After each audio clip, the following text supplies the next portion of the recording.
What is up, everyone? It's your boy OG Grizzler, and today we are going to be attempting to rebuild the Dallas Cowboys in just one season.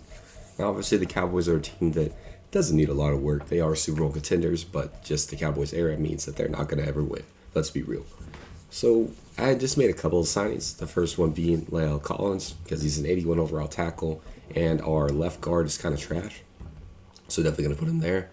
And I decided to get a little bit of trade bait to hopefully get a left outside linebacker in Desmond King, that star dev trade, 79 overall. Who wouldn't want him? I was kind of looking around and I stumbled on Dre Greenlaw, traded Michael Gallup and Desmond King for him, an 84 overall guy that we're going to put a left outside linebacker. Very solid. And then obviously the one thing that I knew that we needed is a third wide receiver, because obviously Gallup was that guy. Not anymore.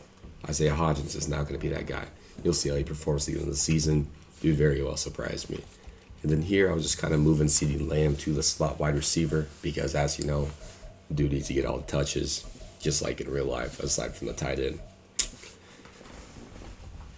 Then sent me to the end of the playoffs. The beginning of the playoffs, my hope was at least to make it because I know we could go somewhere, and we did. We solidified a wild card spot. Didn't win a division, even though we had the same record as the Eagles. Obviously, they beat us both times. But we will be taking on the San Francisco 49ers. As you can see, our defensive stats, freaking 17.5 sacks out of Micah Parsons. Insane. 3 picks out of Greenlaw, 4 out of Leighton Vander. 3,000-yard receivers. Tony Pollard had 1,000 yards. And Dak Prescott only had 4 interceptions. We had the 4th best offense in the league.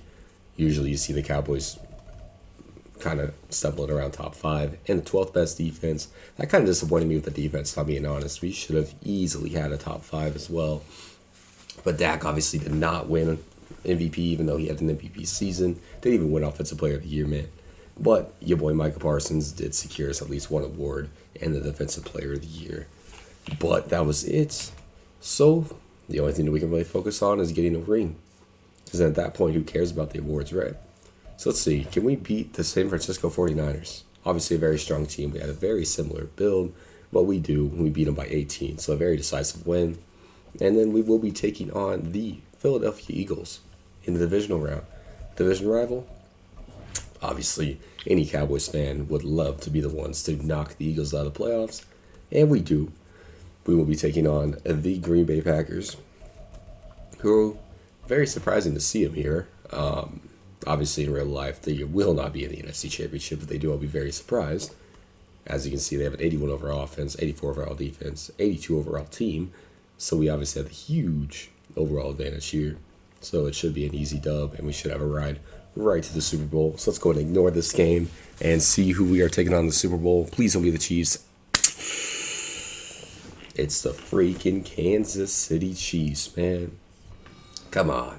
Head into Allegiant Stadium, take it on the KC Chiefs. Patty Mahomes already has a couple of rings under his belt. He can give us one, right? That's the hope anyway. Going right into the second half. Wouldn't let me record the whole game. And as you can see, it's very neck and neck. The Chiefs at one point ended up going up 24-15, but the Cowboys never gave up, never backed down, never what. And we end up taking the